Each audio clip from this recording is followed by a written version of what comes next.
afternoon. It's interesting that after all the talk of the human element and human perspectives in shipping, that now we go back to another topic of using new technology in the shipping industry. So what I'd like to talk about from the title is really how we can use machine learning to predict the risk of repatriation in Filipino seafarers. We'll start off by defining what we mean by machine learning. We will look at how it works. We will look at its application in medicine. And finally, how we can apply it in maritime medicine. So basically, the big circle of the different subsets there is what we call artificial intelligence. And basically, anything that mimics human intelligence using logic, an if and then, or even decision trees is already considered artificial intelligence. Machine learning is a subset, and that's what we're trying to do now, which will use statistical techniques and therefore be able to predict and improve with experience. And finally, the more complex subset called deep learning, where we use speech, we use image recognition to be able to get what we need. And we're using it already. It's pretty obvious. So what's machine learning all about? Machine learning is actually very similar to human learning. You teach a machine. Do you remember how we all taught let's go back to our younger days when we learned 1 + 1 = 2. It was given to us. And throughout the years, we learned that 1 + 1 was 2. And even if it took us 10 seconds the first time, it took us 5 seconds in 3 months. And we improved. We gathered more experience, we gathered more knowledge, and therefore we were able to make quicker decisions. And that's with our adult life when we started working too. Your first day at the office, it was kind of tricky to make a decision. But with experience, with knowledge, with interaction, you improve in your decision making. And it's the same thing with machine learning. You get a machine, you watch it observe what you're doing, you teach the machine what to do, and strangely enough, it will improve on what you can do. Machine learning and artificial intelligence, from a historical perspective, started in 1996. And I don't know if you remember when a machine called IBM Big Blue beat then #1 Garry Kasparov in a game of chess. When machine beat the human mind in a game invented by humans, then we said, something's cooking here. And every day, we're using it.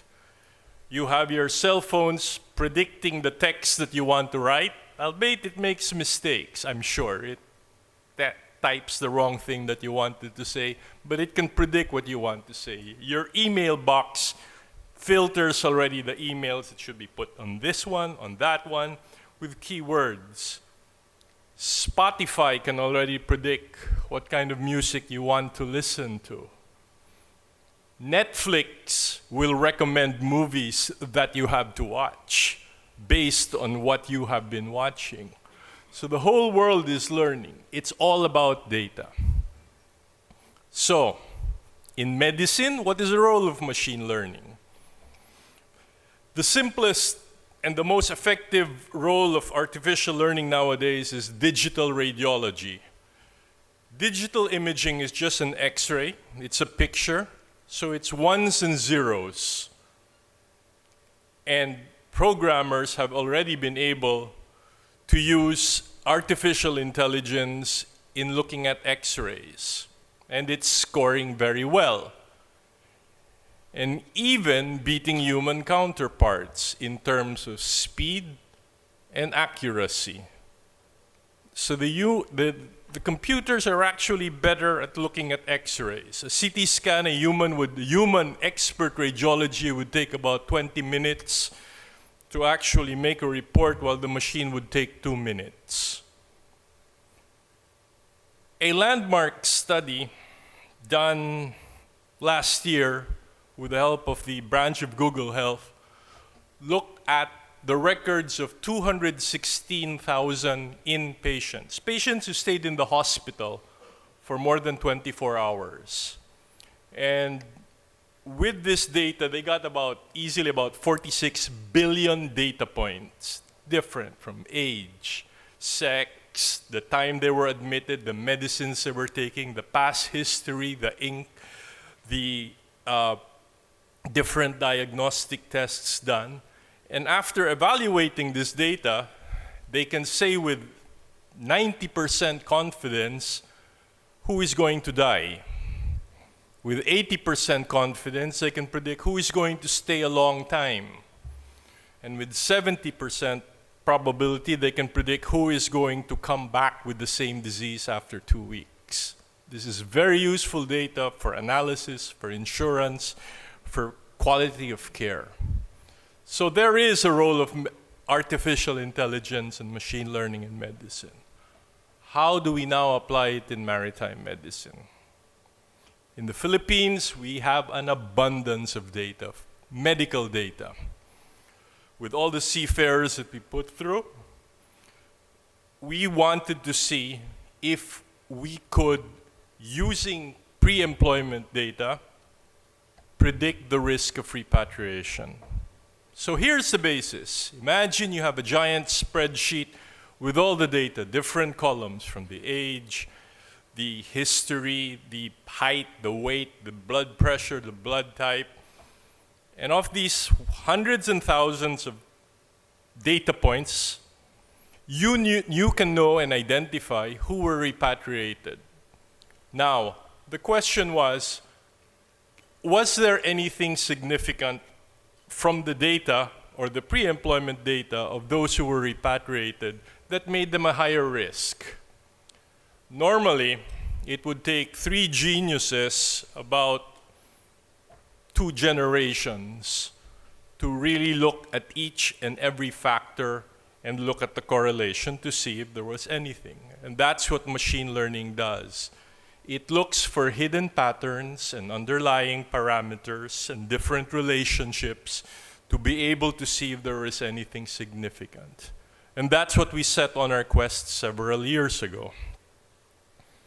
So the steps actually in machine learning is getting piece of data, getting the data set ready, separating from one a test data, a training data, and a random test data. You apply an algorithm. It's a decision tree. If this, then that. Our results are just basically, will this guy get repatriated, and what are his risk factors? And then we test it in step number 4 on a data training test, and finally we score and evaluate. So we used the pre-employment medical data. We identified who among those were repatriated. We randomly split them into a training and a test set. And then we used a freestanding software, which is called the Gradient Boost software, which is nothing more than just a decision tree maker. And finally, we, after many, many trials looking for proper thresholds, we put it on a test group. And this is simply what we look for. It's a yes or no. If it's no, then this, then the next algorithm, and so on and so forth. But remember, in the pre-employment medical examination, you're looking at almost 100 parameters. So in as much as that is the simplified way, I brought out some iteration pages of what our algorithm looked like. And this is the initial page of the algorithm, and it develops into 500 pages of different kind of steps. It's a very technical process. It takes several data scientists to actually analyze, repeat, and look over and find out what happens and how we can improve and mathematically recheck everything. Nevertheless, we did get somewhere. So when we split off the two, just to give you an idea, we had about 53,000 pre-employment medical entries. We trained it, knowing how many were repatriated there, and then we tested it on another set of data of 17,000 people and just wanted to find out, will it really work? We did, and now what I'd like to show you are the scores and how we scored it and evaluated. This is what is called a receiver operating characteristic. It looks complicated, and honestly it is. And do you see the red dotted line? The red dotted line is your threshold, actually. Because we're looking at an analysis of a binary characteristic. Yes or no. Is he repatriated, yes or no? By definition, we can always guess it by flipping a coin. Heads or tails, yes or no. Anything better than 50%, we must be doing good. And this graph actually shows what's happening. The red line is your 50-50, and the blue line is where we're at right now after several years of checking the thresholds and the calculations. And that's where we are. And this is a process of a kindergarten boy learning 1 + 1. Hopefully in 3 years, we should be able to improve our curve and hit the green line. So we improve our sensitivity and specificity, which is another way of looking at it. But if we were to look at numbers, this is what we've got so far. Now, this is a table of our actual results. You see, there were 313 people who were repatriated, but we only correctly predicted 26. That means there's an 8% sensitivity. And really that's bad because we missed out on 92% of the people who were repatriated. However, of the 17,000 that we predicted would not be repatriated, we only made a mistake in 3. So our specificity is 98. Those are good and bad news. But what's more important here, and I think it's the most significant result we have, is that we said that there were 29 guys who were high risk, meaning, and our threshold by itself is 50%. If you get a score over 50%, that makes you a higher risk. So, of the 29 people that we predicted to be repatriated, 26 actually were repatriated. So we have a positive predictive value of 90%. What are we saying?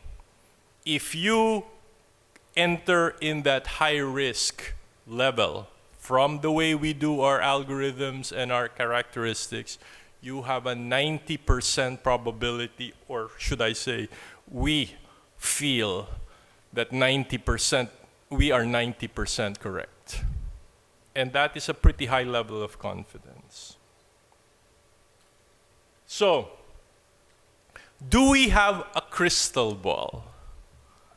The answer is, I wish we did, but it's still in its elementary and its kindergarten phase. This January, we're going to recalculate everything and find out if we can do better. Right now, our role is to identify these people who will compromise 1 or 2% of the total people who we see. And we actually tell them, you are at risk. We inform the manning agents, he is a high risk. This is how it starts. We start by identifying those who are high risk based on our machine learning app, call them out, make sure they're followed up. These are just 1 to 2%. And hopefully with the years, the more experience, the more knowledge, the more data we get, we can improve our statistics and more correctly even improve this repatriation risk assessment. Thank you for your time.